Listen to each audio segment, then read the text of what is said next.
Page 4. I go for refuge and am enlightened to the Buddha, the Dharma, the Sangha.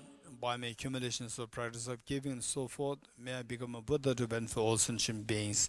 I go for refuge and am enlightened to the Buddha, the Dharma, the Sangha. By my accumulations of practice of giving and so forth, may I become a Buddha to benefit all sentient beings. I go for refuge and am enlightened to the Buddha, the Dharma, the Sangha. By my accumulations of practice of giving and so forth, may I become a Buddha to benefit all sentient beings. Sanye joda zoge jonam la janju bardo dani gyapsu che dage chinso kebe sonam dola benjir sanye dubaran sho sanye joda zoge jonam janju bardo dani gyapsu che dage chinso kebe sonam ge dola benjir sanye dubaran sho Sanje joda zoge jonam la janjo bardo dani gyapsu che dage jinso gebe sonam dola benjer sanje duvara isho Om ye dharama hetu prabhavam hetum tejam dathagato hyavatat Desham Jayo Nirodha Evam Vati Mahashramanaya Swaha Om Yedharama Hetu Prabhavam Hetum Tejam Dathagato Hyavatat Desham Jayo Nirodha Evam Vati Mahashramanaya Swaha Om Yedharama Hetu Prabhavam Hetum Tejam Dathagato Hyavatat Desham Jayo Nirodha Evam Vati Mahashramanaya Swaha. All phenomena arise from causes. The causes are taught by the Tathagata. The cessation causes as well as taught by the great seer. Okay, continuation from where we left this morning, reading. Page number 144, page 144, verse number 20 read, verse number 21, page 144. Okay, verse number 21. Essential pleasures are like salt water. The more you partake of them, the more your craving will increase. Therefore, when something arouses attachment, to abandon it immediately is the practice of a bodhisattva. All appearances are your own mind, and mind itself primordially transcends all mental fabrications. Knowing this and to remain free from it, apprehending the signs of subject and object, is the practice of a bodhisattva. When you encounter objects that pleases your mind, like rainbows in the summer season, though they seem beautiful, not to view them as real, to give up attachment to them is the practice of a bodhisattva. All suffering is like the death of a child in a dream. To take such delusive appearances true, how exhausting. Therefore, whenever you encounter unpleasant circumstances, to see them as deception is the practice of a bodhisattva. If those who aspire to enlightenment willingly give up their bodies, what need is there to mention up material objects? Therefore, with no hope of reward or benefit, to give with generosity is the practice of bodhisattva. If lack of discipline prevents you from benefiting yourself, then your wish to benefit others is just a joke. Therefore, to observe discipline with no longing for worldly existence is the practice of a bodhisattva. For a bodhisattva who seeks the wealth of virtue, every perpetrator of harm is like a precious treasure. Therefore, without feeling irritation towards any, to cultivate patience is the practice of a bodhisattva. If Shravakas and Pratik Buddhas who strive for their own benefit alone exert efforts as if to extinguish a fire burning on their heads, to cultivate joyous effort, the wellspring of positive qualities is the practice of a bodhisattva. Especially insight, perfectly endowed with shamatha, completely conquers all afflictions. Knowing this and cultivating meditative concentration that transcend the four formless states is the practice of a Bodhisattva, the practice of the first five perfections, but without the wisdom cannot achieve perfect enlightenment. Equipped with the skillful means and cultivating the wisdom of non-conceptualizing the three spheres is the practice of a Bodhisattva. If you do not analyze your own faults, you might put on the dharmic facade while behaving in a non-dharma way. Therefore, to continually analyze your faults and then discarding them is the practice of a Bodhisattva. If compelled by own afflictions, you speak of the faults of other Bodhisattvas, you yourself will degenerate. Therefore, never citing the faults of those who have entered the Mahayana path is the practice of a Bodhisattva. Desire for gain and services leads to mutual arguments. The activities listening, of reflecting, meditating decline. Therefore, to relinquish attachment to the households of friends, relatives, and benefactors is the practice of a Bodhisattva. Harsh words disturb the minds of others and degenerate a Bodhisattva's conduct. Therefore, to give a harsh and unpleasant speech towards others is the practice of a Bodhisattva. Once you become accustomed to afflictions, they are hard to undermine with antidotes. Remedial weapons of mindfulness and introspection to forcefully eliminate afflictions such as attachment the moment they arise is the practice of a Bodhisattva. In brief, whenever you are and whatever you do, always examine the state of your mind. Continuously working for the welfare of others is the practice of a Bodhisattva.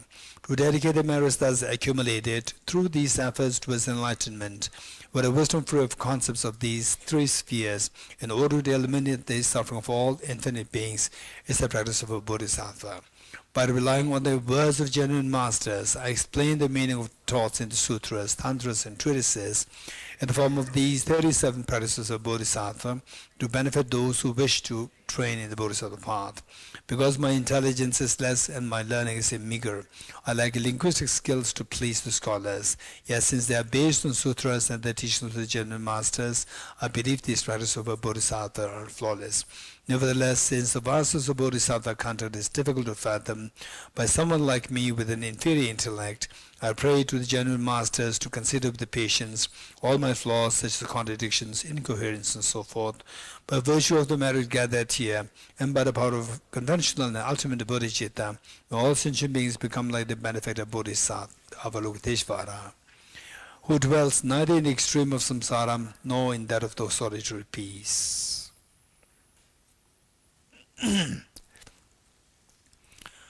Okay, where did we live this morning? You remember? First step done, not done. Step 4 done, not done. Not done. Okay, what is step number 4?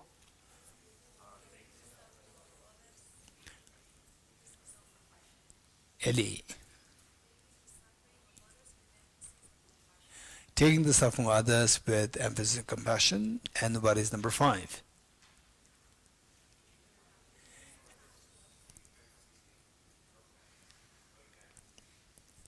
Giving happiness to others with emphasis on loving kindness. Very good, thank you. Okay, so step number 4 and 5 together, collectively, this is known as, in Tibetan, is known as Tong Len practice. Tong Len.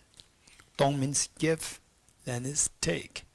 And don't say that, don't think that, okay, Tong should come, give should come first. No, not necessary. It's just, in Tibetan, this is easy, the words flow easier, Tonglen.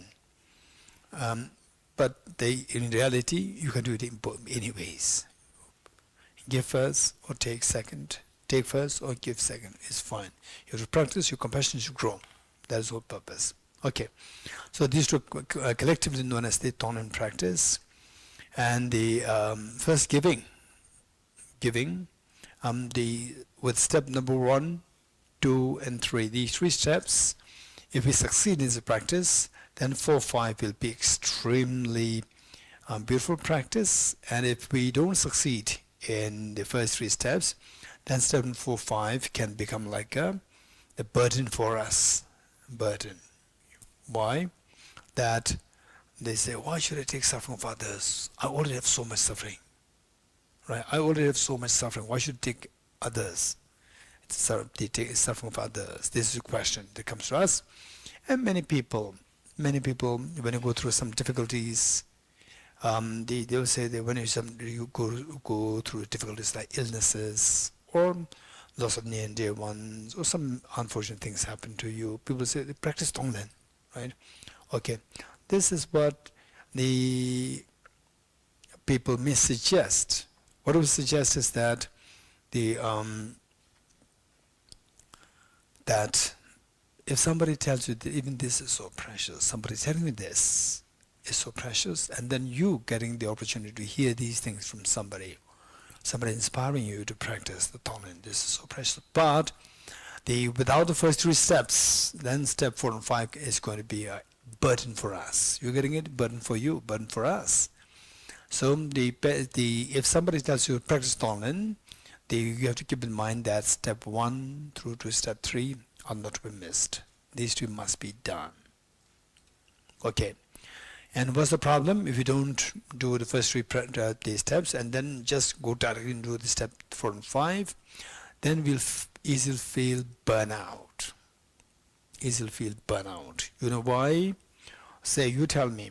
Say, if there's a child and the child is to be taken care of by let's say the mother for 2 months, and a neighbor to take care of the same child for 2 months, and little child, who do you think will feel burnout more quickly, the mother or the person?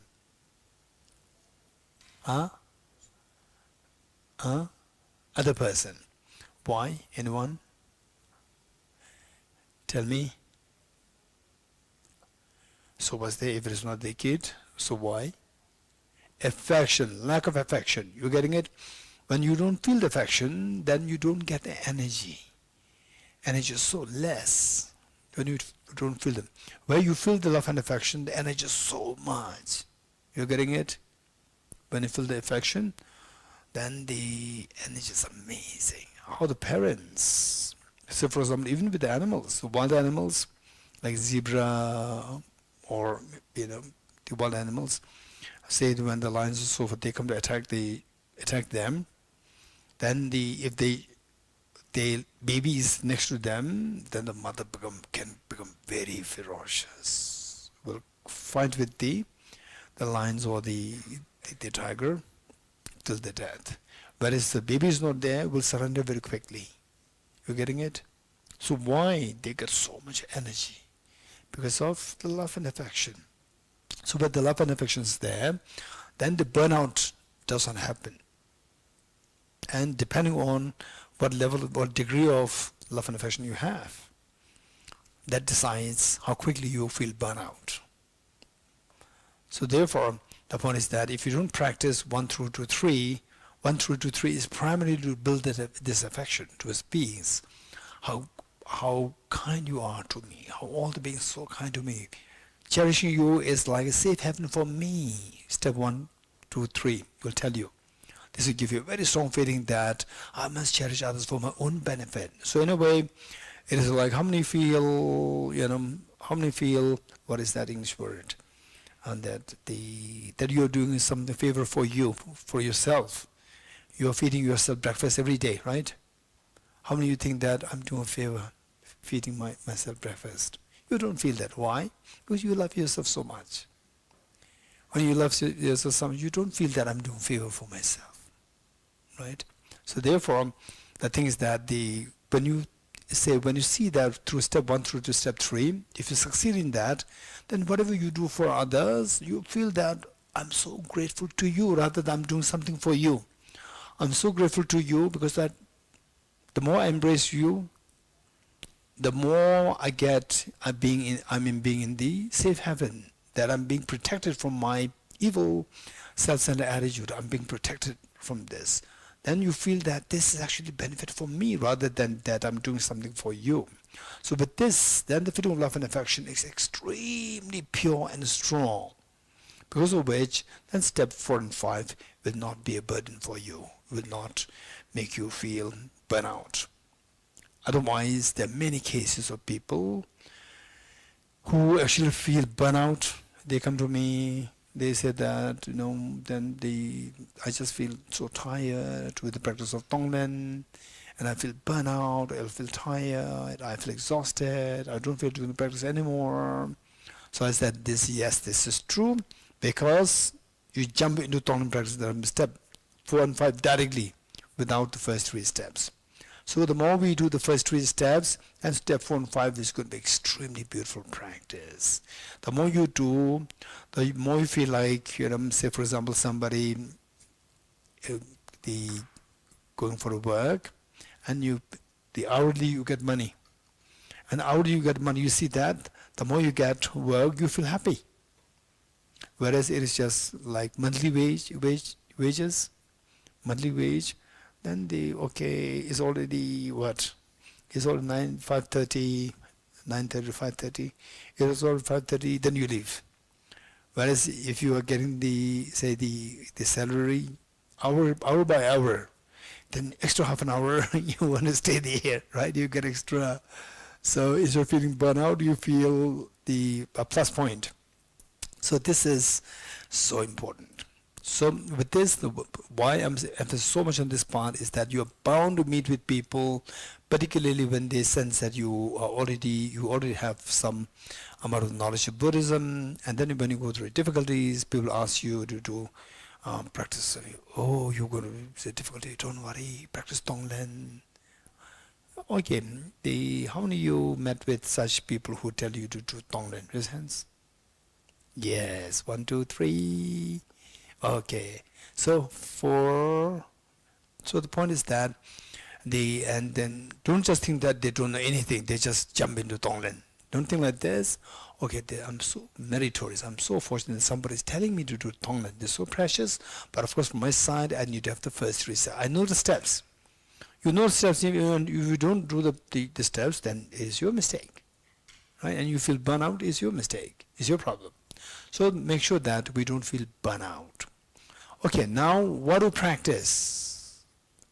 Yes.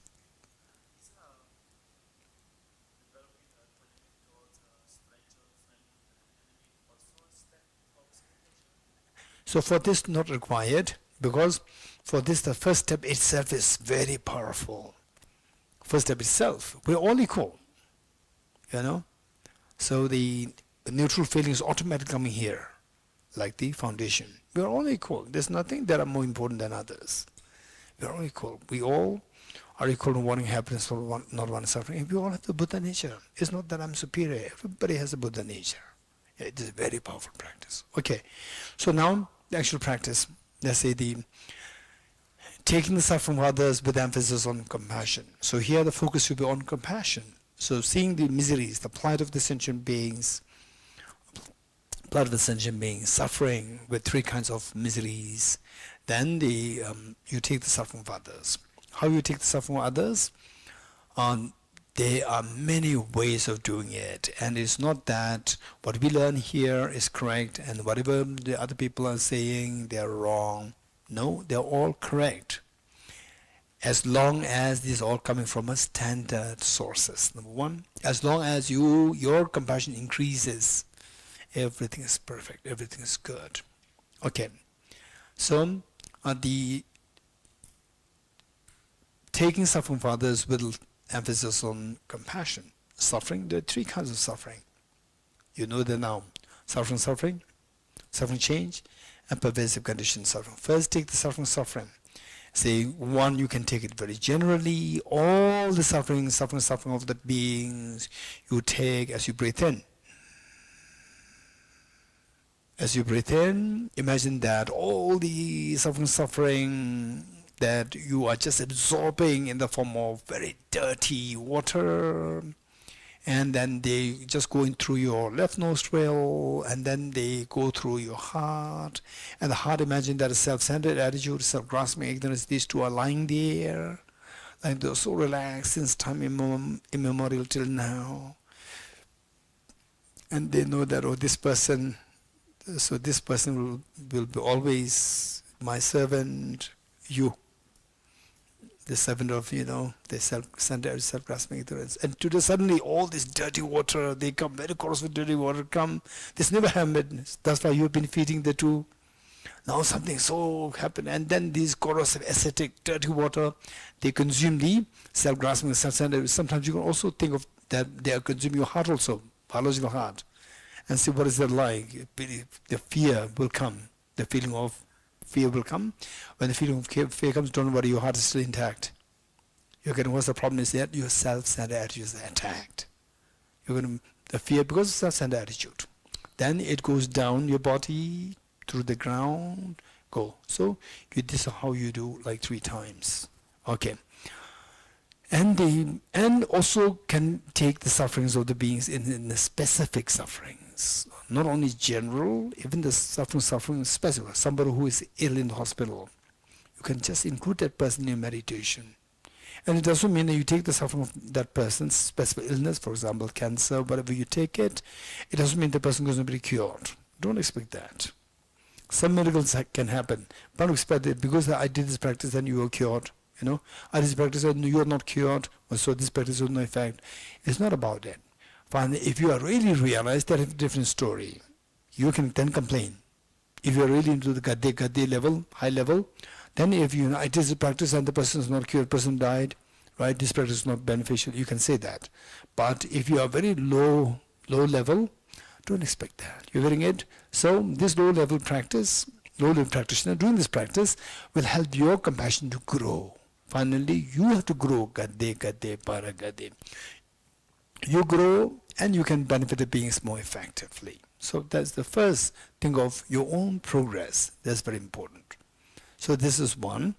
Specific problems. For example, like somebody's going through a very deep problem in divorce situations, then take the suffering of them on you. Suffering. Take the suffering. Taking 3 deep breaths. So after this, we'll do it. You're getting it? We'll do that together. So for time, let me explain. Then next is suffering of change. Okay, suffering change, how you take it? You take them in the form of a bait. Bait meaning deceptive, trap. How the suffering, how the mundane happiness, mundane pleasures, they trap the beings. All of us, we are being trapped by the mundane happiness, right? Mundane happiness, and then you take them in the form of the bait, in the form of very dirty, corrosive, acidic water gushing through your left nostril. Take them, and then they go through your heart, and again it eats up the self-grasping, ignorant, self-centered attitude, and also eats up your heart. And then what happens if there's a little bit of your hands coming, the standing on ends happen, which means that your self-centered attitude is attacked. This is extremely good, and then it goes down. You can do it like 3 times. Then that too, how people how some people, let's say, they have a tremendous potential to do something, extremely good things, but simply because of getting sucked up with the trivial and being attached to some trivial things like alcohol, and so many good people can be destroyed by alcohols. So why? They feel that when they're okay, they know the alcohol is very bad. But when they get it, then instantly they are taken to a very different mindset. That, okay, I'll just try it. I'll just take it for once, and then, then I'll stop. And you take once, and then it keeps increasing. What we read here, 37 practices of Bodhisattvas, what the master said, that it increases. And then you lose your control. Finish. And then you are sucked up. One time I have a good friend, and I would say that today, if he were to be alive and if he remained as decent as before, not touching alcohol, today, minimum he would be earning like, I don't know, Westerners, if you have any idea, but those from India, you will have the idea. Minimum he would be earning like 10 lakhs a month. 10 lakh rupees a month. Is it huge or is small? Huge. Manidiba is huge or small? Manidiba, don't just say huge. Huge. 10 lakhs is huge per month. 1 month huge. What is that? Okay, quickly calculate somebody. 10 lakhs in the dollars. Huh? Huh? 5,000? $13,000. Okay. So let's say that the let's say that if also the what? Okay, so in India the standard would be like, the standard would be like 30,000 rupees, 40,000 rupees, 20, 30, 40. This is standard in India. And then the 1 lakh is like 100,000. And then 100,000 plus into 10 is huge. And this person, many years ago, and he's extremely bright. He's from the software the computer engineer. And early morning he called me up. Usually he doesn't call me. At 6 o'clock he called me and he said that, Kishila, you must help me. I said, what help you need? And he said that I'm again drowned in this same problem. He was already drunk. All drunk, early morning, 6 o'clock. And then finally he had to give up his job. So like huge amount that he was getting, and this is self-destruction. So it's all because of the debate. So we see that we take the suffering of change of all the beings in the form of seeing them as bait. And if these baits are not there, then people will really not waste their time. Then they will use the time productively. Then they'll go towards from gade to next gade, para samgade. This is how they will follow.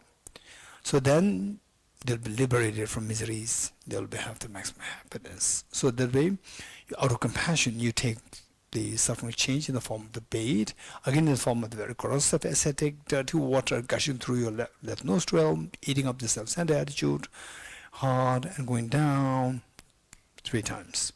And then finally what? Pervasive conditioned suffering.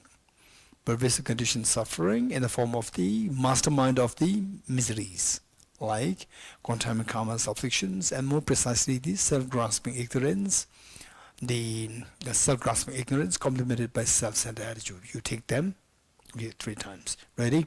We'll do that together. This is purely going to be visualization practice.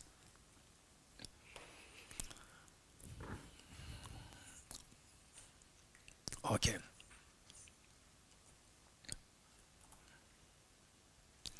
And you can do this generally, or sometimes you can do it very generally, and sometimes you can do it a very specific person who is particularly going through some difficulties, his or her suffering, his or her suffering change, his or her pervasive condition suffering.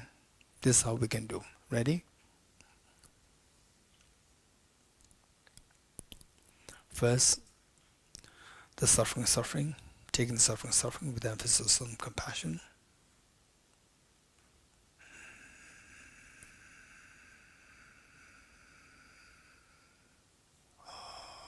As you breathe out, then imagine they're already entered through your left nostril. Now they're in your heart, fighting with the self-grasping, the self-centered attitude, and then eating them up, and eating your heart also. And then gradually, as you breathe out, they go down 3 times.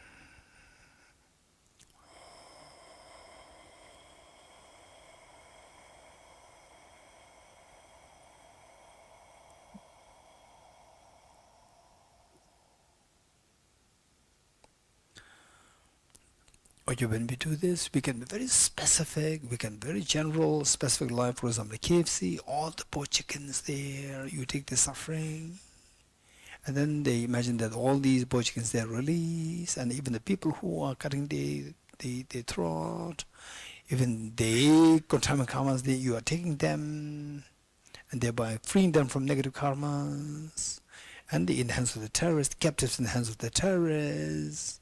Okay. Next, the suffering of change. Ready?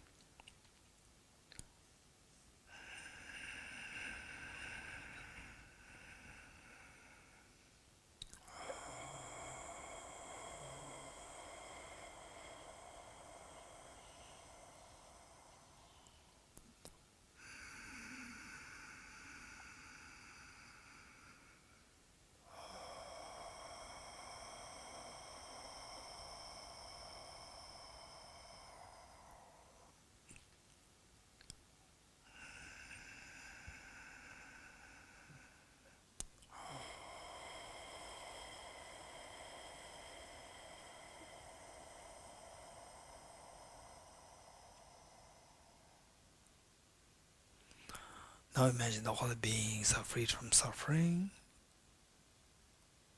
the cause of suffering. Okay, good. Now step 5. Step 5, giving you happiness. Okay, now come out. Don't fall asleep. Okay, next. What is step 5? Step 5? Giving you happiness to others with emphasis on loving kindness. Okay, good. So giving, again, there's so many ways of doing it. So what I do is on the basis of the very standard the teachings. Giving means generosity, and generosity, of course, there are various kinds of generosity. So one which is very comprehensive, that's mentioned of what is known as the 4 kinds of generosities. 4 kinds of generosity. 1, the generosity of material resources. The generosity of material resources. Number 1. Number 2, generosity of love and affection. A generosity of love and affection. Number 2. Number 3, generosity of protection or generosity of fearlessness. Generosity of protection or fearlessness. Number 3. Number 4, generosity of dharma. Let me repeat it. Generosity of material resources, generosity of love and affection, generosity of protection or fearlessness, and finally generosity of dharma. Generosity of material resources, love and affection, fearlessness or protection, and finally dharma. Okay. The first, when the giving the material resources, say again, it can be done in 2 ways. Sometimes you can do it generally, sometimes you can do it with a very specific person, specific situations. For example, like say in the Gaza Strip and also in the Ukraine-Russian war, many of the poor countries, they require material resources. So imagine that as you breathe out, knowing that all these material resources, somehow they are the results of your virtuous karma. Virtuous karma, particularly the virtuous karma of giving. So all the virtuous karma of giving that you have, and otherwise as well, all the virtues that you have, and you imagine that you, as you exhale, you breathe out, that white nectars and lights, they go through your right nostril, and then the mere touch of these lights and nectars with the beings who require material resources, then they transform instantly. They transform into the food, shelter, clothes, and so whatever material resource they require, they change into these, and then they are benefited. The poverty, whatever material scarcity, they feel the problem solved. Okay, so this is the generosity of material resources. Then the number 2 is generosity of love and affection, we see that many people who go through stress, depression, loneliness, and so forth, they're deprived of love and affection. There, the for example, the mother's love. So oftentimes we try to reason out, try to try to give logical reasons. No, this is a self-made problem, and you don't say that you don't deserve love and affection. You created yourself. No, it's not like this. The mother will never tell her little boy or little girl that is your self-made, right? If you're adult like 16, 17, 20, 30, then parents may say like this sometimes when they become too desperate. But otherwise, when a little boy, little girl, they will never say this. They will be always there to defend you, no matter what mistake that you made. They'll be there to defend you. So this should be how we should be seeing the beings like small children. So that we see that the whatever miseries they go through, because of which they feel lonely, then they're sad, and sometimes what we said this morning, when you feel, particularly when we feel really very painful, for no reasons you feel the pain, you feel so low, sad, and what is that thing you crave at that point? If somebody comes, somebody comes to talk to you, to talk not heavy topics, talk very light things to make you feel light. Do you wish for such things to happen? At times when you go through low phase of your life, resents, and particularly people who are extremely kind, but not the complicated people. Complicated people, they come, it makes you worse. Right? Really kind people who are kind of a very kind person who really considerate about you, then you wish that they come, talk to you, spend some time. Hey, come, don't sit like this all the time in a dark place. Come, let's go to Starbucks, have a cup of what? Coffee? Call coffee together, right? And then you feel lit up. Okay, so this is what we should be doing in this practice. Again, you breathe out. The nectars, what lights go out, your virtues, your joys, your compassion, they all go in the form of what nectars and lights, and they may touch with beings. Imagine they manifest in the form of yourself, Buddhas, Bodhisattvas, and then they talk to these people who are depressed, and then so just by sharing, giving love and affection, you listen to these people, then instantly they feel uplifted. They feel uplifted, right? So you visualize that, okay, now they feel so light. The people who are going to depression, sadness, they feel so light, Okay, this is the generosity of what? Loving kindness. What is next? Generosity of protection or generosity of fearlessness. Say again, you send your virtues, wisdom of emptiness, bodhicitta, generosity, all your virtues in the form of what nectar flowing to all the beings, and particularly the beings who go through life-threatening experiences. For example, like KFCs, all the poor chickens, how many millions of chickens are dying? Extremely sad, extremely sad. Sometimes when I see this, the photograph of the man who created this KFC,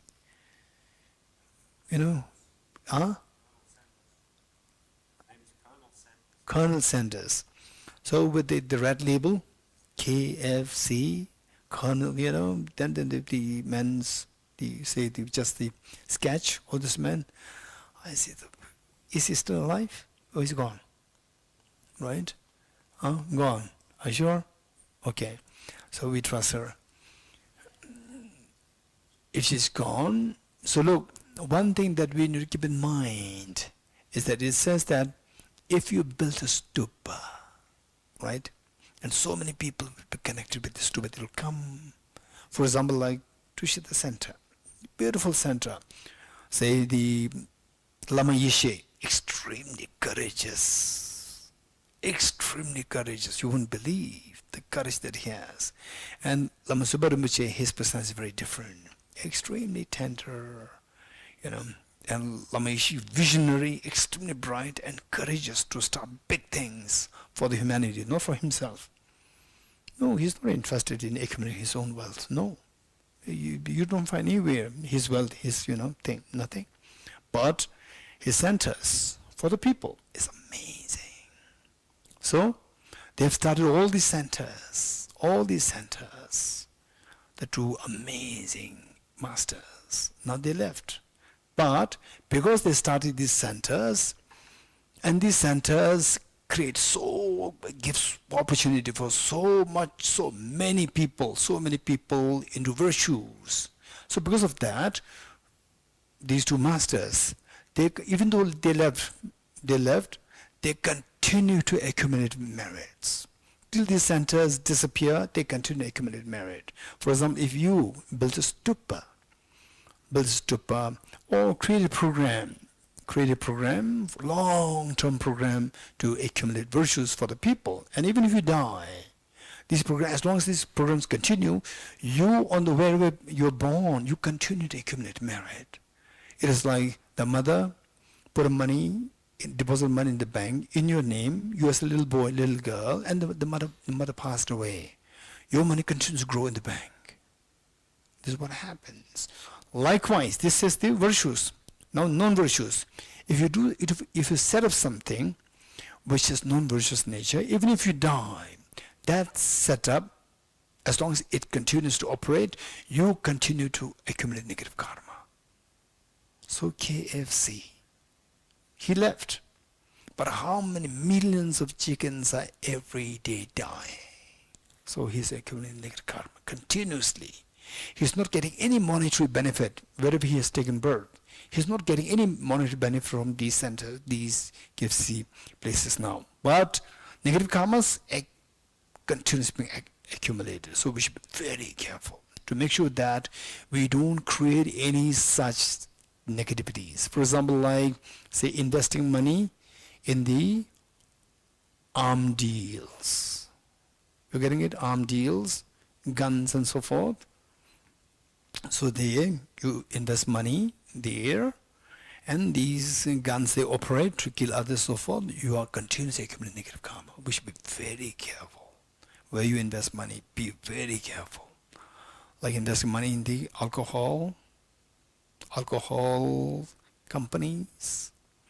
People continue to become intoxicated. Their life is going to be ruined. We should be very careful. Yeah. Okay.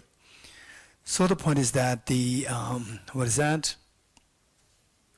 protection and fearlessness.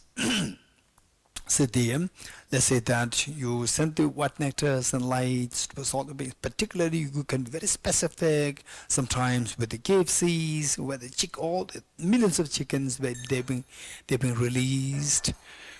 And then they go to the respective places to meet with the group, their family, and they were so happy. And in some places, it's extremely cruelty to the animals, eating dogs, killing the dogs like this, and then the hammer to kill the dog is just kept on the dog's cage. And then just pick one dog and then hit it, and the dog is unconscious. May not be died, we don't know, unconscious, and then burn it alive. Oh, such cruelty human beings can do. But human beings also make magic, compassionate actions. So it's about where you did not get the opportunity for you to meet with these teachings. Then, if you encounter with such the situation, you're born in such a family, this is what you have to be doing many times. So, therefore, the prayers make difference, and in this life, make sure that we really stay away from harming others. And interestingly, if you stay away from harming others, deliberately staying away from harming others, and compassionate act, then in the future, even if you're born in a place where you are to harm others, you are born in part of the burglars, gangsters, and so forth. It's very strange. It was in the, what is that place?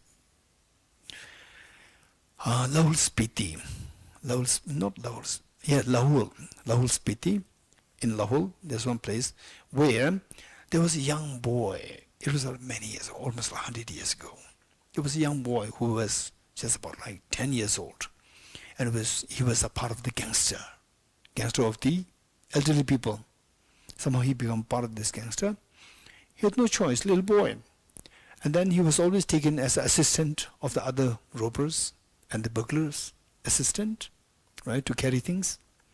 And then when he reached age 13, he was already trained how to kill others, so forth. And he was then, age 13, he should be self-sufficient to do on his own.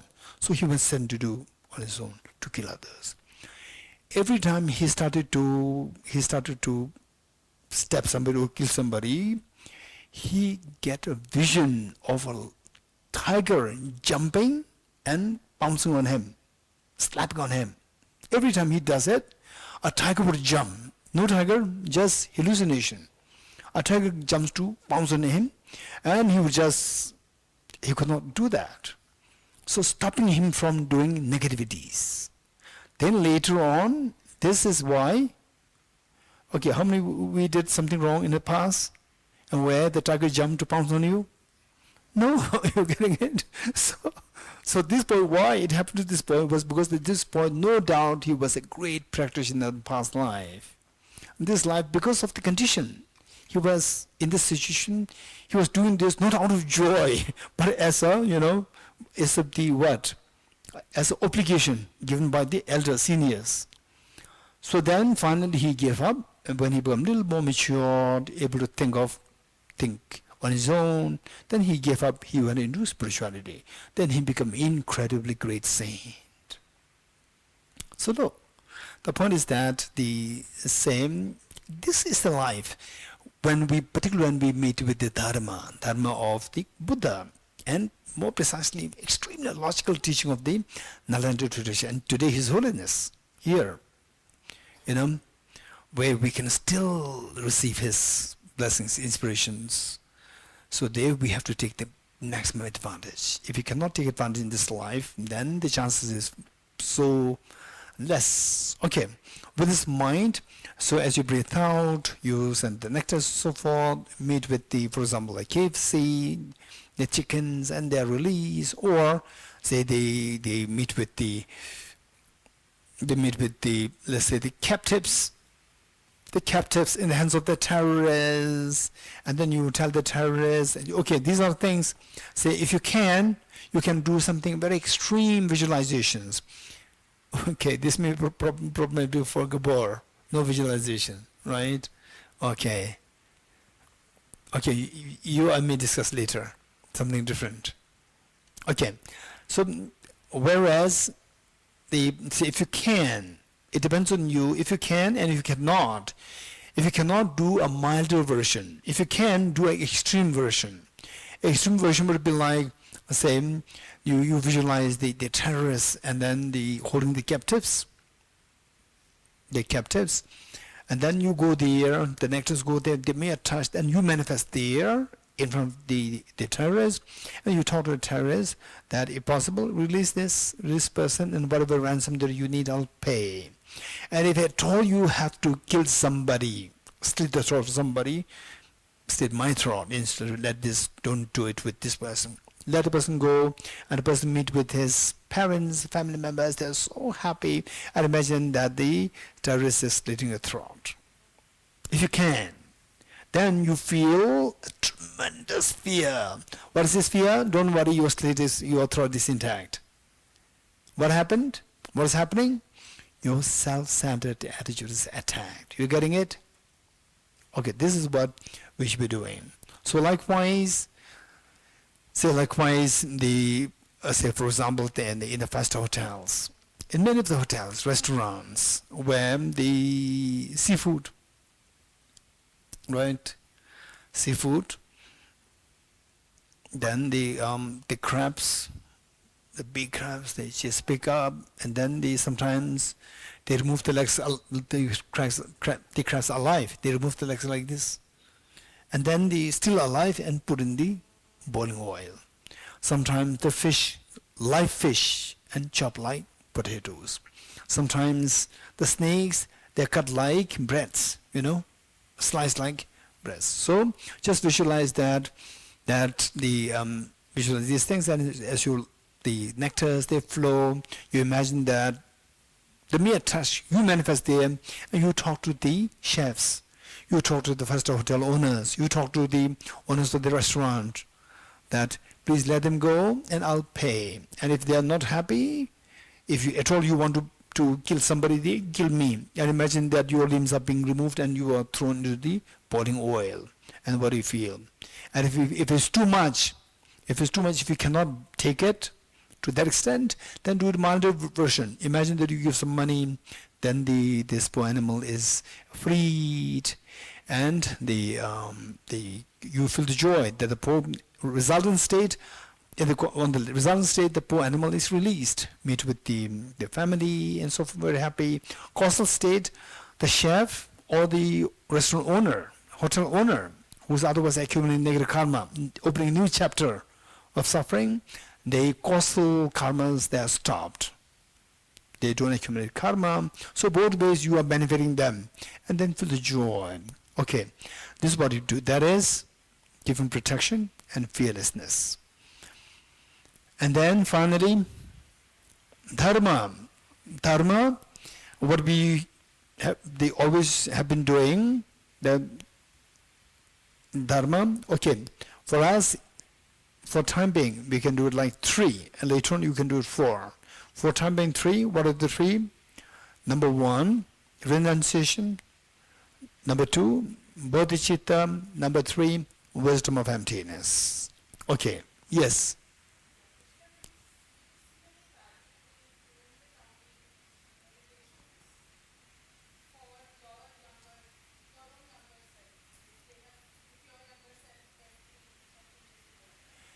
Okay, so basically, where you can do it with your younger self also, the past, yourself of the past, you can do that. You can do that, no problem. But then the problem is that not the problem, but what we need to remember is that it's not that everybody is same. You're getting it? It depends on your level of level of realization. So whatever is required, for example, self-healing required, do that. Self-healing, do that. You're getting it? I'll give you one example. Say, in the past, the Tibetan masters, somebody who has no inclination in giving material resources to other people, right? They cannot give. And there's some teachers, but they have to Buddha nature. Deep inside, they can give everything, but superficially, because of the conditions, obscurations, because of which they don't know how to give. And the moment they, one penny, it goes out, it's as well like your heart is going out. One penny going out, is as well like your heart is going out, right? Take the heart. So in which case, okay, is there anybody with some pennies? Some coins? Bills is so fine. Coin would be better. Coin is smaller.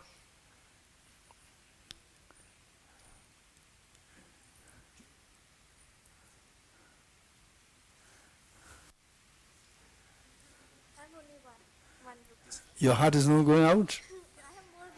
Your heart is going or not going? Okay. Okay, thank you. Thank you. So I owe you 1. And Oscar 2. Okay. So in the past, people who are extremely stingy, the great Tibetan masters, they teach them how not to be stingy, how to be generous. How? So keep the coin in your right hand. I'm giving, give it to your left hand. Don't give it to somebody else, because giving it to somebody else is a big problem. Your heart is going out. So give it to your left. I'm giving. When you say I'm giving, the mind is being trained. I'm giving. Then from the left hand, I'm giving. Then still you know that it's with me, still with me, right? So it feels, you feel safe. I'm giving. I'm giving to my right hand. I'm giving to my left hand. It looks so childish, but this is the way. But person is very childish, so stingy.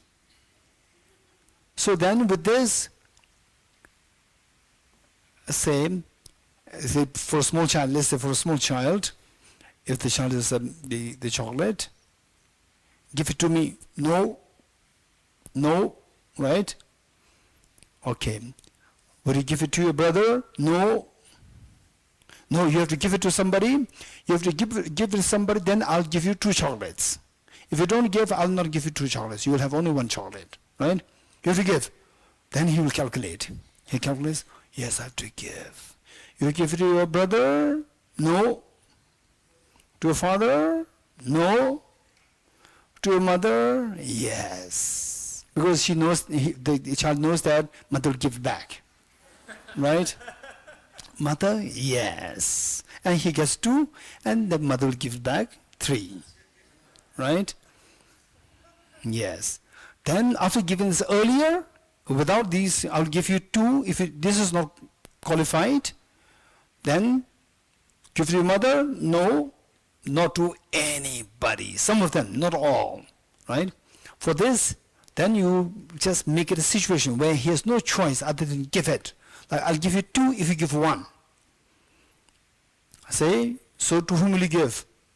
To your brother, to me, to your brother, to your father, to your mom, to my mom. Right? So then he learns. His mind is exercised. It's like a physiotherapy. Like the hand, it cannot move. It's like this, and then move like this, move like this, move like this. This is a physiotherapy.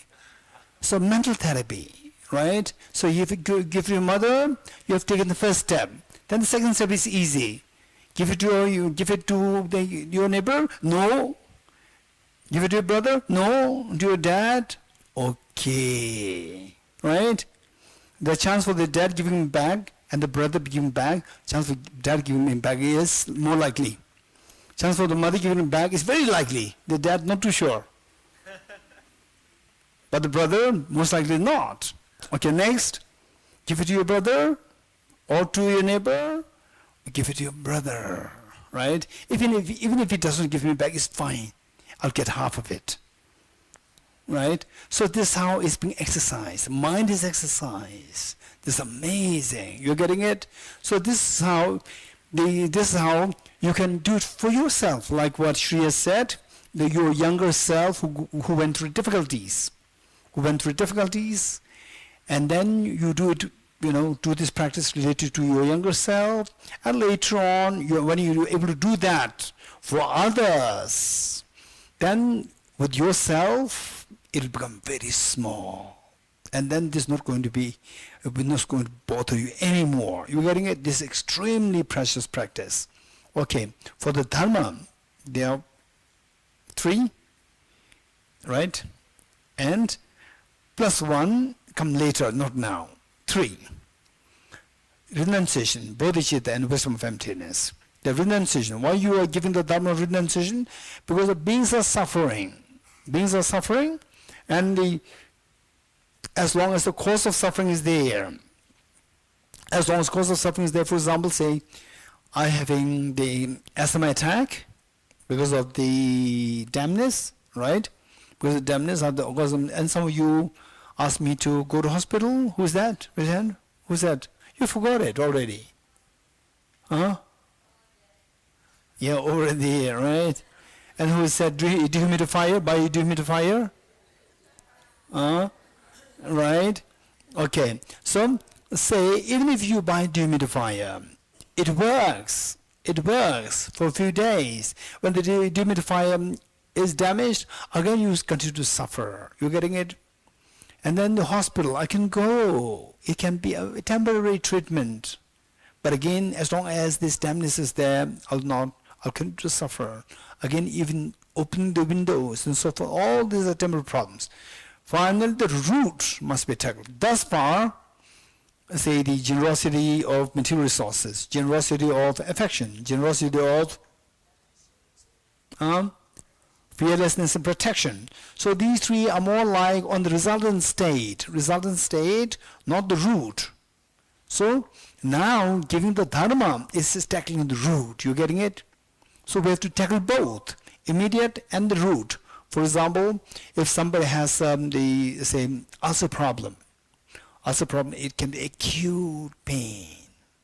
So when the ulcer problem is acute, when the person acute pain because of the ulcer problem, you have to give antibiotics. But the immediate pain must be stopped. This is resultant state.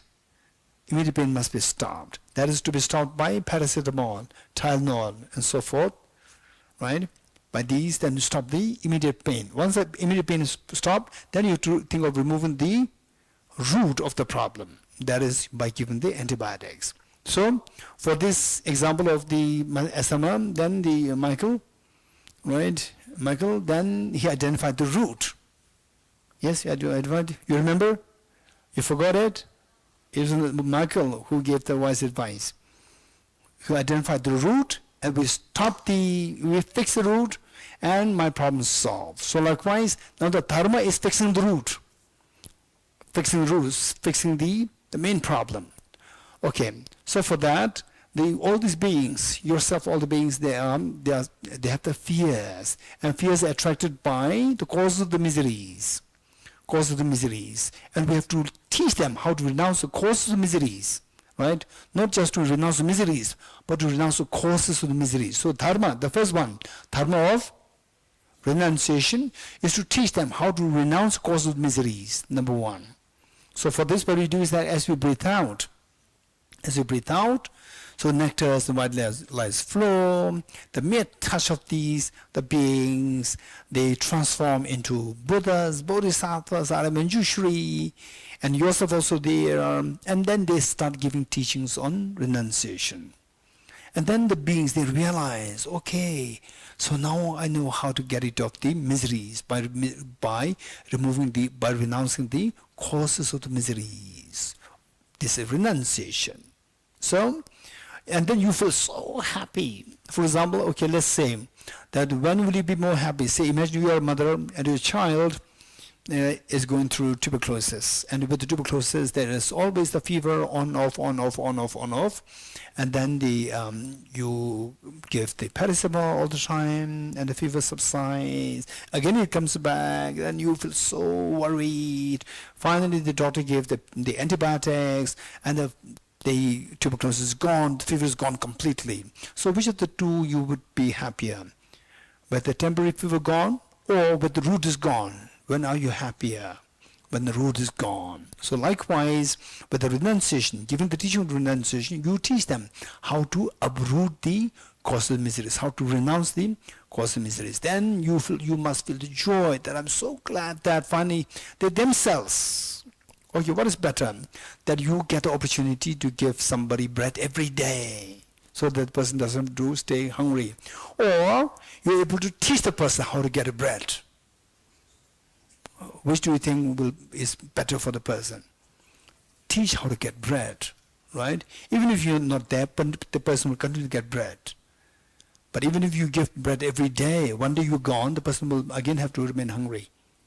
So the teaching dharma is like giving them the techniques how to look for bread. They become self-sufficient. So the step 1 through the first 3 kinds of generosity, they are like helping them, but still they are not self-sufficient. By giving dharma, you are making them self-sufficient, teaching them how to get rid of the cause of miseries. You getting it? What is next? Teaching on bodhicitta. Don't just say bodhicitta. Teaching on bodhicitta, dharma of the bodhicitta, giving the dharma of bodhicitta. So, not only the beings want to get away from miseries, they also want the maximum happiness. And what's the cause of maximum happiness? Bodhicitta. So teach them how to practice bodhicitta, right? Again, the nectars flow, and the mere touch with the beings, they transform into Avalokiteshvara, the Buddha, His Holiness the Dalai Lama, Aretara, and so forth. And then they give teachings on Bodhicitta. And everybody, all the beings, they realize, wow, this is amazing. Just a mere experience of bodhicitta, all my tension and stress disappear, my happiness expands. You just visualize that all beings feel that, and you feel that it's so like your responsibility is now done, your job is done. That you are making them self-sufficient to do for the infinite happiness. Not that you're always giving happiness like this, but you make them self-sufficient to look for the infinite happiness. Now they found it. Good, what's next? Dharma of the wisdom of emptiness. Okay, so do you agree with me that the first two, what are the first two?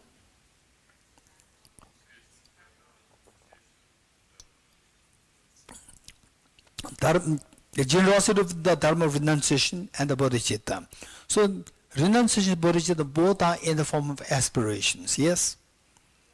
Aspirations. May the cause of misery be renounced.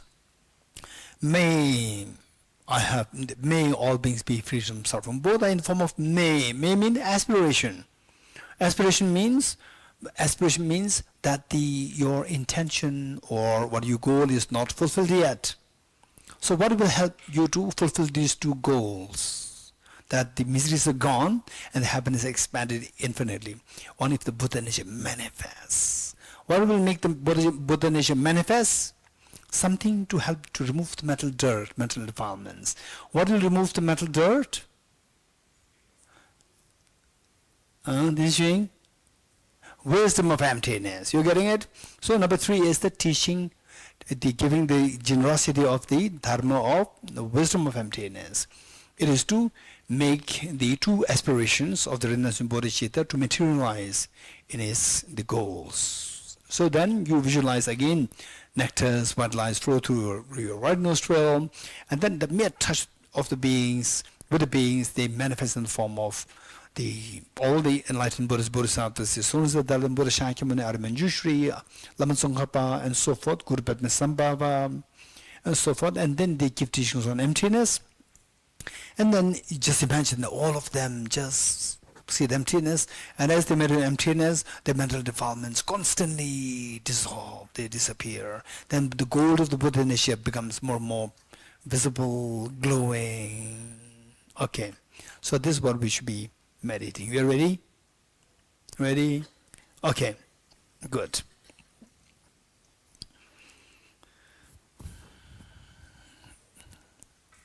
Okay, first, the generosity of material resources.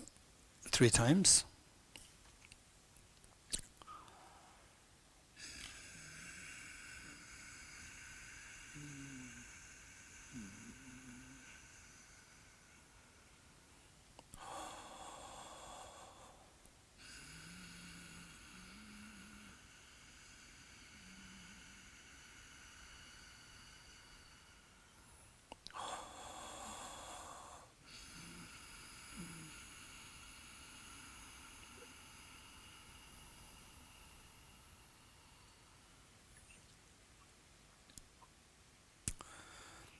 Next, generosity of love and affection.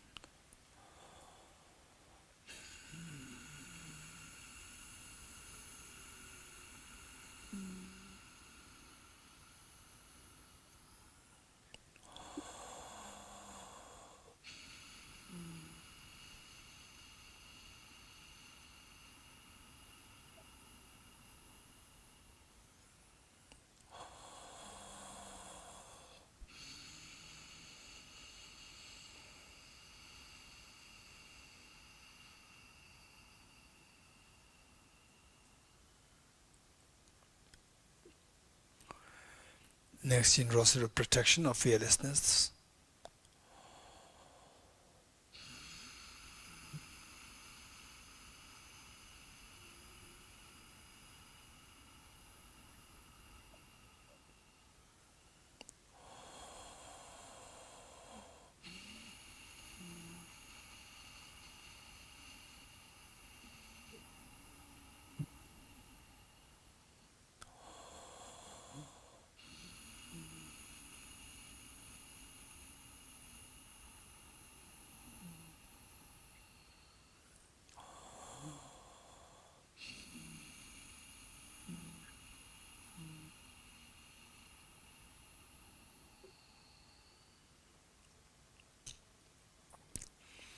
Next, the generosity of Dharma. The first, the generosity of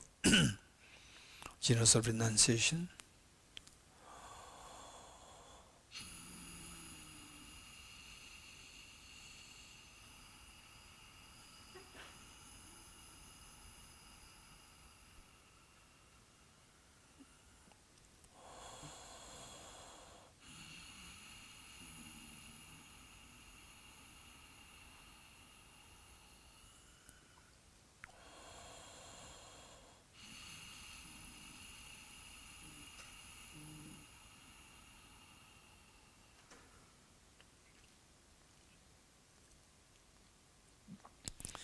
Feel the joy of having seen that all beings now know how to get rid of miseries by renouncing their cause of miseries, particularly self-grasping ignorance complemented by self-centered attitude and the offshoots in the form of inappropriate tension, afflictions, and the contaminant karmas.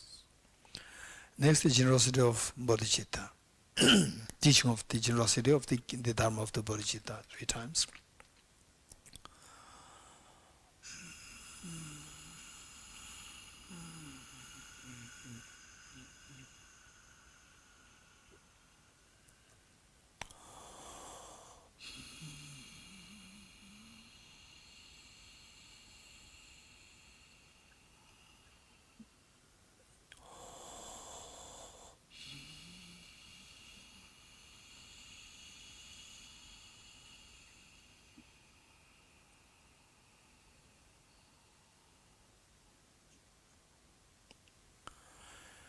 Next, the generosity of the Dharma of wisdom of emptiness.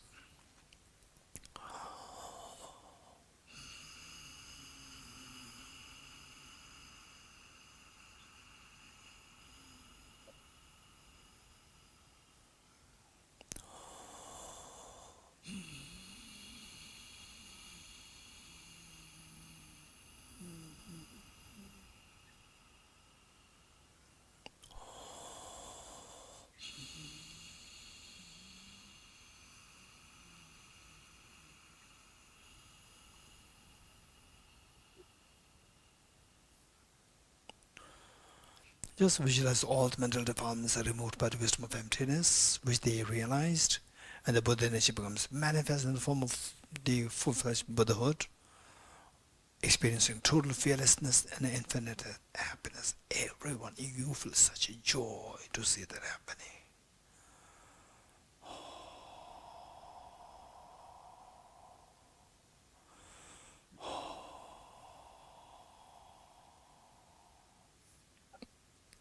Okay, good. Okay, what is next?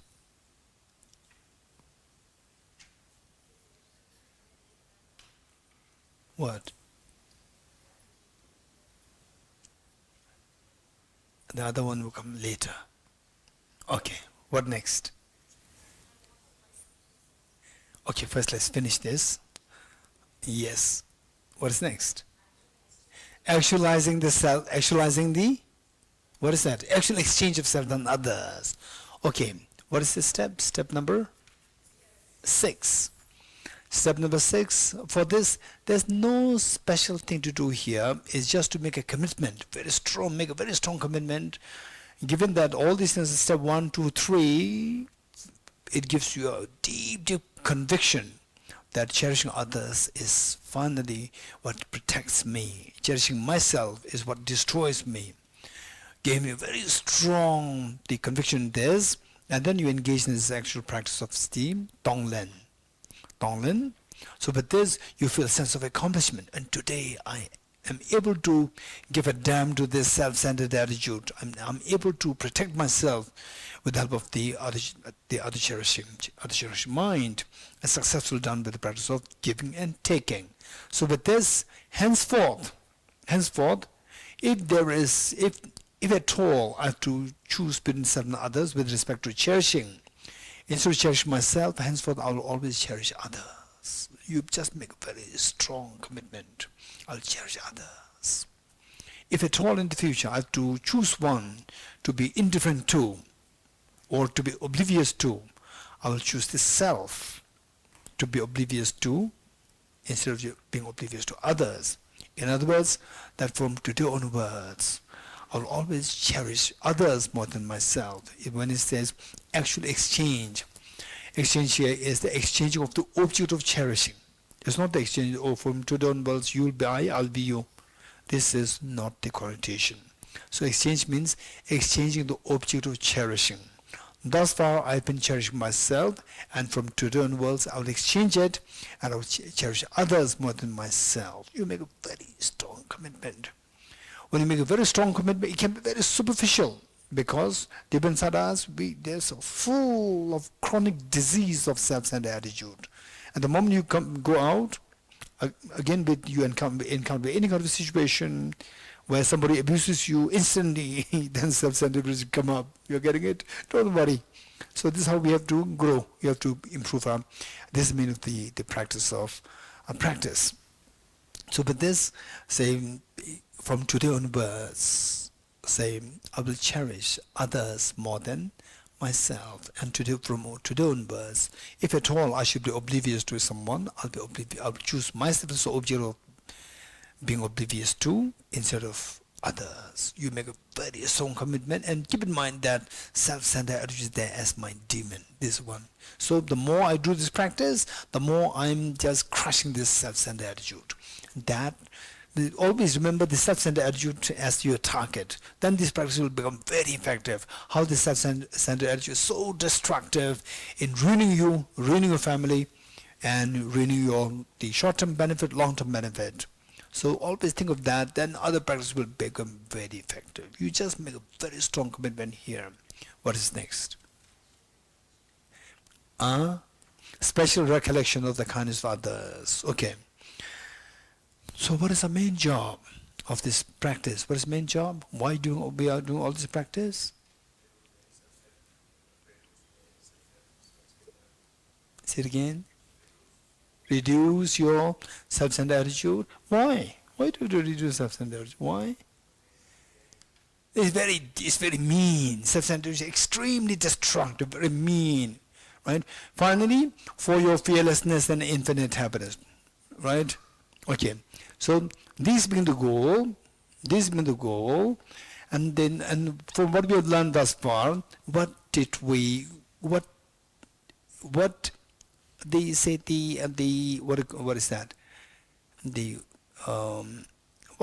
What is that thing which will guarantee that you are happy? From what we learned thus far, compassion, love for others. Love for others. This gives you the okay. Then so how can we have? So the key is you love others. But what do you want? You want infinite happiness. So what should you do? You should have infinite compassion. You're getting it? Okay, that looks, intellectually it looks nice, but practically it's not possible. You're getting it? How can I have compassion towards the infinite beings? Not possible. If you don't believe, go to the street, go to the shop. How people, deceive you, right? How people treat you so badly. No way, right? So how can I practice universal compassion? This question. How? Anyone? Right? Yes.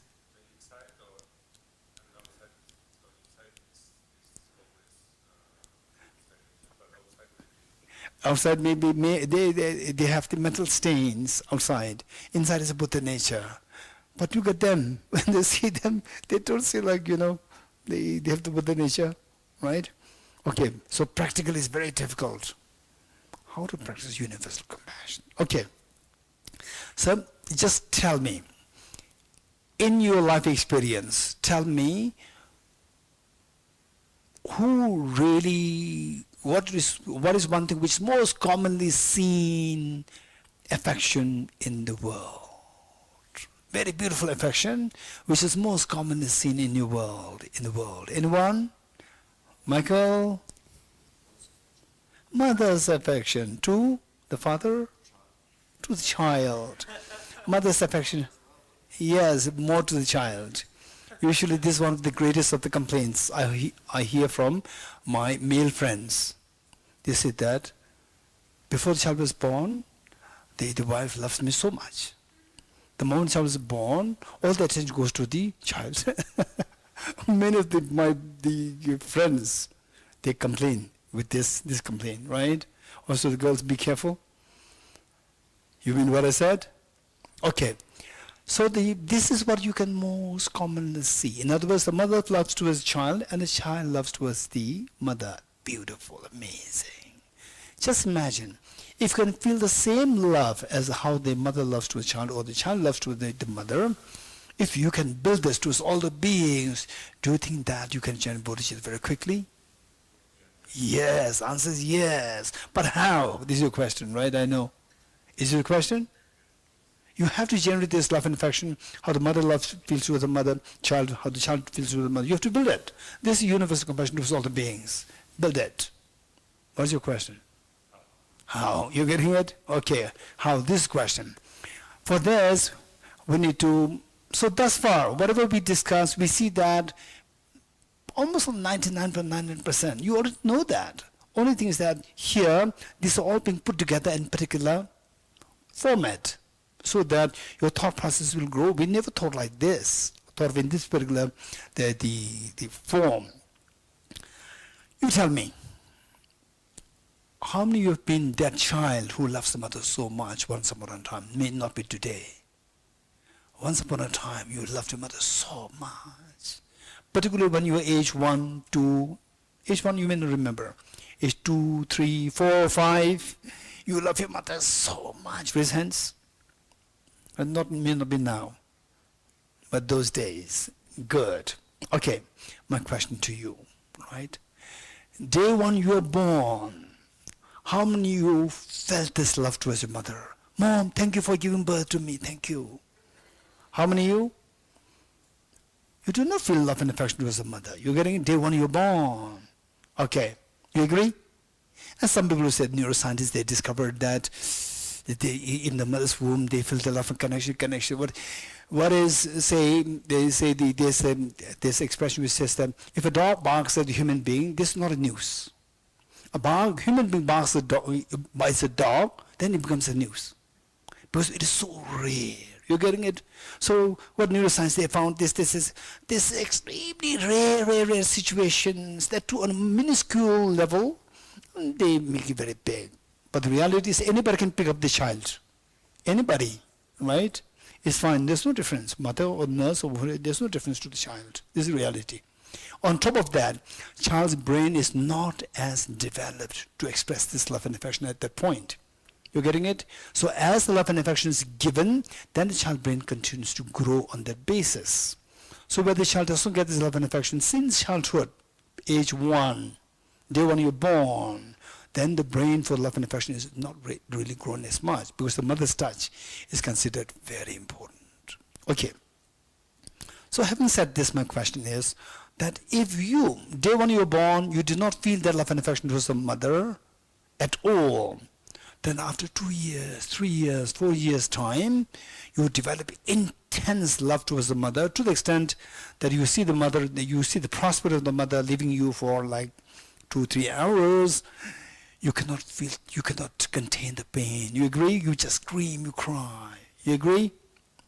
Okay, now tell me, how come that you develop this intense love over the span of 3, 4, 5 years time? How come? How did you develop this love and affection within these 3 or 4 years time, from zero love to intense love? How did you develop this? You depended on her like what?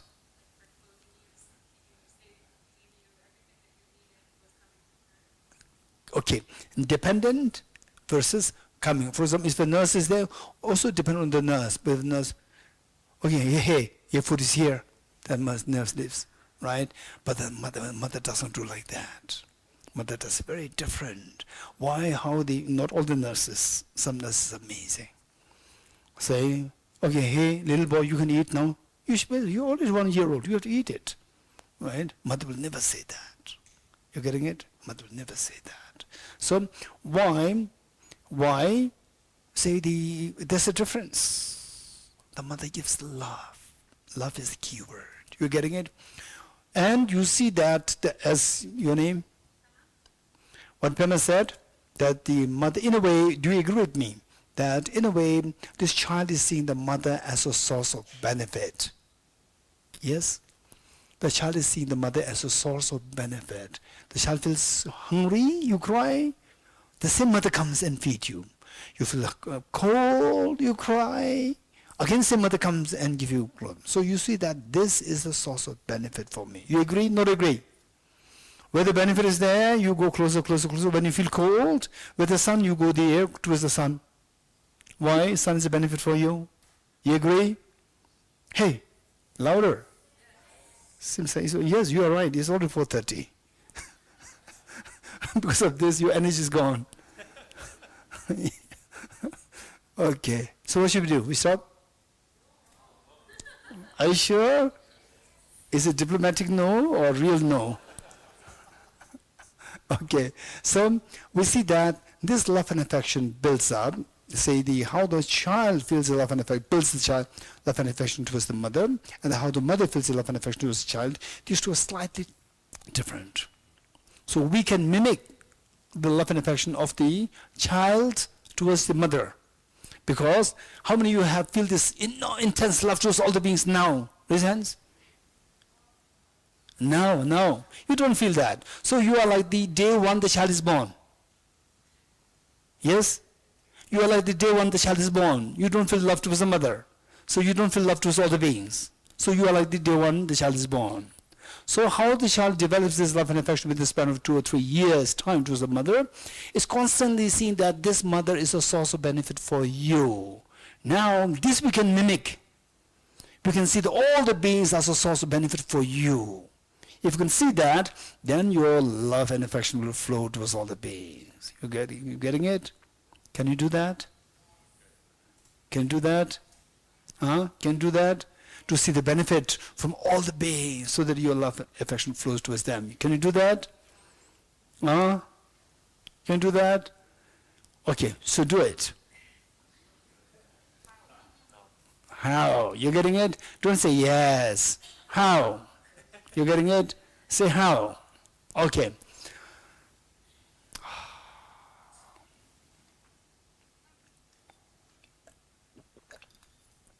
Ella was very happy. She gave a nice smile. Hey. Right? You happy? You're very happy. I can see that. Okay. Now, the benefit. What are we talking? That, how what? How we receive the maximum benefit from all the beings. How many beings are there? Don't say the many. Rainbow is very precise. Infinite. You're getting it? Infinite beings. So how can I think of the infinite beings? Forget about benefit. I don't even know who the infinite beings are. So how can I think of the benefit of infinite beings? This question. Don't worry. So all the infinite beings we can think of in a tactful way by thinking of them in 3 groups. Those who are considered as near and dear ones, those who are considered as neutral beings, those who consider as difficult people. You agree? You break the beings, divide the beings into 3 categories: near and dear ones, neutral beings, and difficult people. You cannot think of anybody who does not fall under one of these 3 categories. You agree? You agree with me? Good.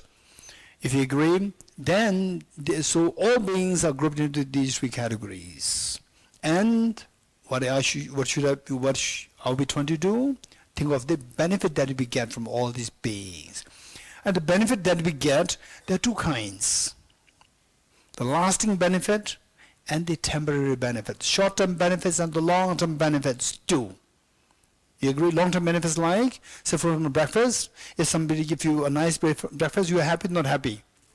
And then the next day you will say, okay, now I will not have breakfast, but I already had breakfast yesterday. You will say, do not say this. You will not say this. Why? Because that today's breakfast is a very short-term benefit. Today you get nice breakfast, and tomorrow you have to need a breakfast. Which means that you have the breakfast that does not suffice for the rest of life.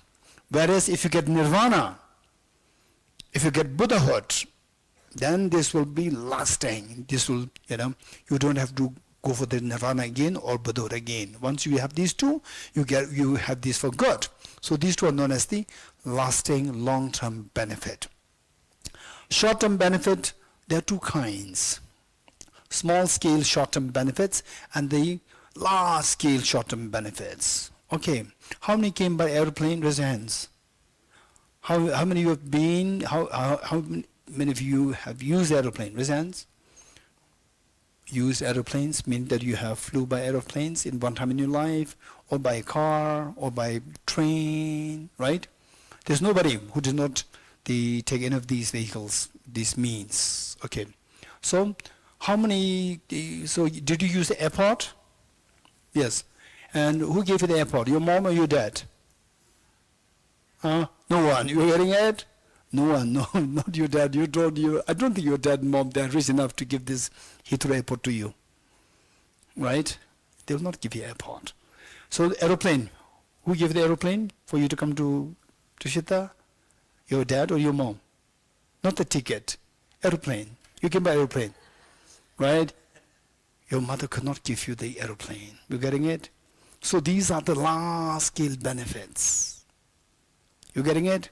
And when you were aged 1 year old, who gave you the milk and the baby food?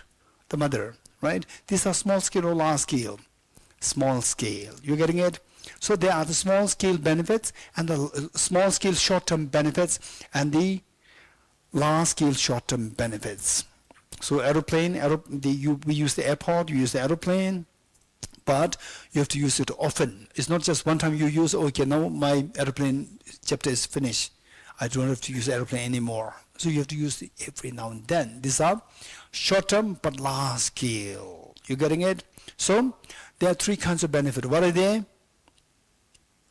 Small scale, short-term benefit, large scale, short-term benefits, and the long-term lasting benefits. Three.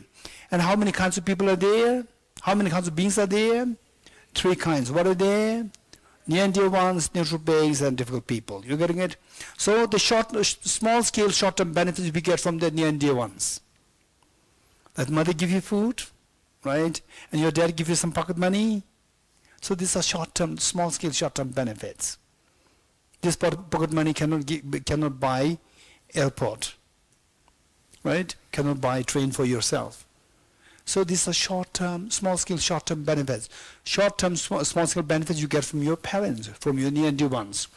And the airport, who gave the airport? Who gave you the access to airport? Right? If you are to really own the airport, it's going to be very expensive. You know that? If you are to really run an airport, it's going to be very expensive, extremely expensive. You use it, and then you don't have to worry about the expenses, running expenses, maintenance. You don't worry. Somebody else will take care of it. Who are these people? Do you know these people? You don't know these people. These are neutral people, right? And here you enter Shita, right? We are safe. We stay very safe. And actually, nearby us, there's a border. There's a clash happening. We're being protected. And you know these people there? There are thousands of people in this cold. To Shita, we all have these warm clothes. So they're even colder. Snow, at the moment snow. And they're still staying there, right? The soldiers are there. All the armies are there. And you know these people? We don't need to know these people. Say, so these are, you don't know. They are the new beings. Because of them, that we can stay here very safely. You getting it? You getting it? So we see that, and also that, okay, if at the airport, there's one person extremely VVIP and another person, ordinary person, how do you distinguish the two? Oh, this VVIP, this ordinary. How do you distinguish? Generally speaking, anyone? No, not the airport. I see many security guards are there. Security persons are there, and the ordinary person does not the security person. And many of us, be very honest, right? You may even envy the VVIP. I wish I also have the security guards. You getting it? Yes, Srishti? Yes. Okay. Saying, if you're wise, if Srishti is wise, then you already have security guards. For example, how many of you now staying here in this hall, how many of you live in fear? No one. If you are to live in Tusheta by yourself, only yourself, nobody around you in this big hall, would you be comfortable or scared? Scared. Anybody can come to attack you. You're getting. Why don't you feel scared now? Why? Because all these people are your security guards. It's for free. You don't have to pay. You're getting it? Whereas your security, VVIP security guards, you have to pay them. You're getting it? And they will also chase you in your toilet.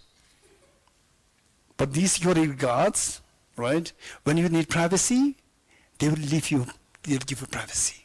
Then they will go to their own place. You don't have to feed them. Right? They will feed on their own. When you need them, they will come. I mean, if you don't believe tomorrow come, they will come. You're getting it? They will come to make sure that you are safe. This is security. You're getting it? In the crowd, what do you prefer? So where it's so crowded, the metro, in America, what do you call this? Metro? Subway. In Singapore, what do you call? MRT? Yes, MRT. Mexico, what do you call? Metro, right? So in the metro, sometimes it's so congested. Sometimes you feel that, how I wish I'm just alone in this metro. So that, you can just be so relaxed, free, also congested. Why don't you feel the fear that somebody will come to strangle me there, rob and stuff? Because all these people in the crowd, they give you the protection. You're getting it? You should be feeling so. Do you know these people? You don't know them. They are extremely kind. They give you the protection.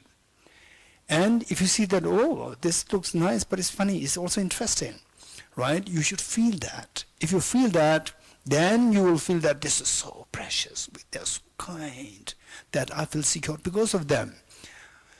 One time, I think it was here, no, I think in Tusamling, Nanari, I was given a similar talk, and I was talking about the train, metro, and then after the talk, one girl came to me and said that what you said exactly happened to her. What? She said that when she travels, she will see the crowd in the train. So she feels so suffocated. The next time she said that I'm going to buy a special ticket. Special? What is that? AC ticket. AC meaning special, the first class ticket. And she bought first class ticket so that she can be very relaxed, no crowd, no noise. Finally, she got the ticket and went there. When entered the train, the whole compartment, she was one person. She was extremely scared. The whole night she could not sleep. She was making sure that everything is latched from inside so securely. Still, she could not have a sleep. Then from next day, she gave up the idea of buying the first class ticket. Better buy the ticket where you can have a lot of security guards. You're getting it? Then she felt that to be with in a crowd, this is so fortunate that you feel safe. Okay, do you know these people? We don't know these people. These are neutral beings, you getting it? Who give you the sense of security. And also, there are many more things. Okay, we'll stop here. Yes. Yeah.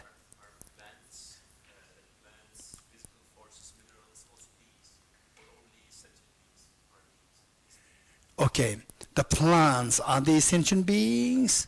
Plants is a question. Answer is we need to make a distinction between living beings and living things. Plants are living things, they are not living beings.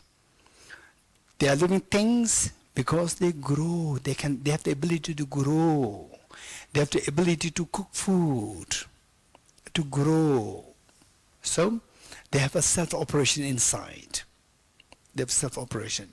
They are living things, but they are not living beings. We are living things.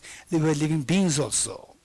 So the one with the mind in it, then it becomes something extra, that you have a feeling, sadness, anger, compassion, and so forth. These plants, they are living things. They live. The seeds, they are living things. Because if you burn it, the seed burns, it will never give rise to the shoots anymore. But the fresh, the living, these seeds you plant, they give rise to the shoots. So they are living things, they are not living beings. The table is not a living thing, it's not a living being. Plants, they are living things, they are not living beings. Human beings are living things as well as living beings. Animals are living things as well as living beings. Okay, so I would say that the say here is related to the feelings. Now you can be extremely comprehensive, inclusive of plants, not only plants, even the ecology, because the ecology is the home for the living beings. So plants, they give us oxygen. You have to take care of the plants. So in that way, we include them to protect the plants. And one plant, there are so many the living beings taking that as their home. So we have to protect the plants. All these beings are protected. Good. Okay, we first recite the dedication prayer. So thus far, there are only 2 questions, only 2 written questions. And if we want to do the second session, question answers, I need more questions. If not, then we will do something else tomorrow morning. Then I will not do the question answer session. So I may touch only these 2 questions, or whatever question that I get, I'll touch, then we'll do something else. And then tomorrow early morning practice, same as before, meaning 5:45. Yeah.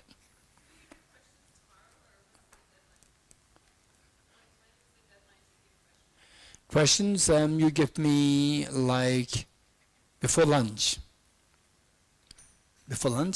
because the teaching-wise, emptiness teaching is almost complete. Then the Bodhisattva teaching is also you got some idea what is Bodhisattva, so your question should be ready by now. You getting it? So by lunch, I'm expecting all the questions. Okay. Dedication prayer, page 52.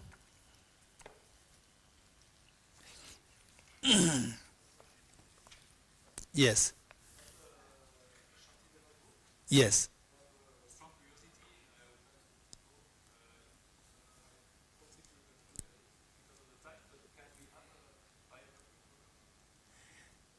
Okay, so basically, one thing is that the Bodhisattva Shantideva's book, A Guide to the Bodhisattva's Way of Life, and there are many commentaries. So first of all, let me touch just the root text. Root text, it should be available in the LTWA, Library of Tibetan Works and Archives, down there. It's just very near. And that if you buy it online, the Amazon, it may cost you like 3 times extra. 3-4 times extra, but if you buy directly from here, it's very cheap. 1. Then for this, the Guided Bodhisattva's Way of Life, there are many commentaries. Particularly, I would suggest you to get the commentaries written by His Holiness the Dalai Lama. And yet, for the time being, while there's a commentary by His Holiness in Tibetan, full commentary on the whole text by His Holiness in Tibetan, but in English, they're all scattered. For example, like there's one book by His Holiness, which is the title of which is Healing Anger, and this is a commentary on chapter 6. So likewise, chapter 9, which is the most complicated chapter, wisdom chapter, His Holiness has 2 books on this. One is Practicing Wisdom, and this one also Transcendent Wisdom. This is the Practicing Wisdom, this is this This is the second one. The first one is, this is but I would say this is more detailed. And the first one is known as Transcendental Wisdom. So there are two of these books there by His Holiness. I would suggest that if you can refer to the very standard books, commentaries by the standard teachers like His Holiness. And then there's one commentary by Venerable Geshe Ishi Tobten. I think the title of the book is known as Awakening Mind. Awakening Mind, that is the title of the book. There's a complete commentary on Guide to the Bodhisattva Way of Life. And there are other commentaries also, right? There are other commentaries, but I would say that these are the commentaries which I know as very standard. Okay. Okay. Awakening, I would say that the root text is available in, ebook. Yes, available. Ebook, the ebook is 100% available. 100% available. But if you want the hard copy of the root text, the easiest and the where you don't have to unnecessarily pay extra, you can get it from LTW Library, Tibetan Library down there for the root text. Okay, so this is the commentary. This commentary, I think by Tanggur Rinpoche. No, this is not root text. So this has the root text and the commentary both. This is the root text and commentary both. But for the commentary, I would suggest that even the root text, what I would say is that the root text, there are many translations. There are many translations. So I'll just tell you which I saw as good translation. And with some of the translations which I did not even see, so I don't have any comment. But the one by Stephen Batchelor, this one which I use all the time. This one, yes. They don't publish it anymore. Okay, they don't publish it anymore. This one in the library, huh? Upstairs. Okay, so upstairs. Okay, so few copies. Okay, that's funny. In fact, if they should have the root text available, that would be really good. This is strange. Okay. Any more questions? Good. Stephen Batchelor. So this book, in fact, both the books, the root text included in the other book also is by Stephen Batchelor. But with the Stephen Batchelor, chapter 9 is not in the form of a verse form, it is in a prose form, whereas this one, I very quickly saw this, the chapter 9 is in the verse form here, if I'm not wrong. Yes, it is. I'm not sure. I have to double check it because chapter 9 in Stephen Batchelor's translation, it is not in the verse form. Seems like here it is verse form. I hope it's all the way down. Okay, so these are the two books. Yes, and there are many translations on even the root text. There are many translations, and I personally, thus far, I've been using some translation I saw, and the English is so beautiful, but the factual errors are there, which I don't like. First, the priority is that factually it should be correct, and then you can make the English beautiful. The beautiful English should come second. The first should be the factual, the facts should not be missed. So some translations, I noticed that. So therefore, I prefer Stephen Batchelor's all the time. Okay, good. Let's turn to page 52. And yes.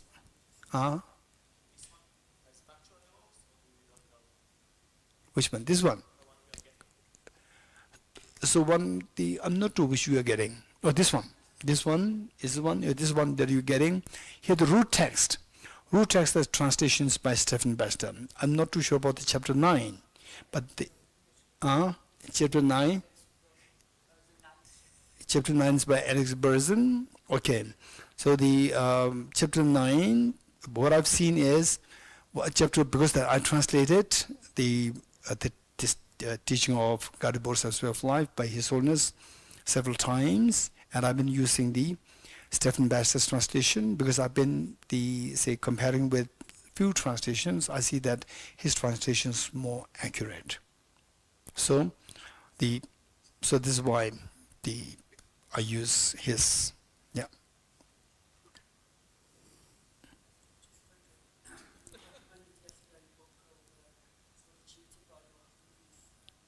Yes, that I'm not too sure. You can check it. So for the e-book, don't ask me. You can easily check it. Oscar, you can easily check it. E-book, there's no e-book. Just go to Amazon. And just like Amazon, see there's e-book, right? Okay, so this book, the root text, it should be e-book. It should be there. I'm not going to comment on this. Okay, so the legality, all these things are there. Okay. Anything else?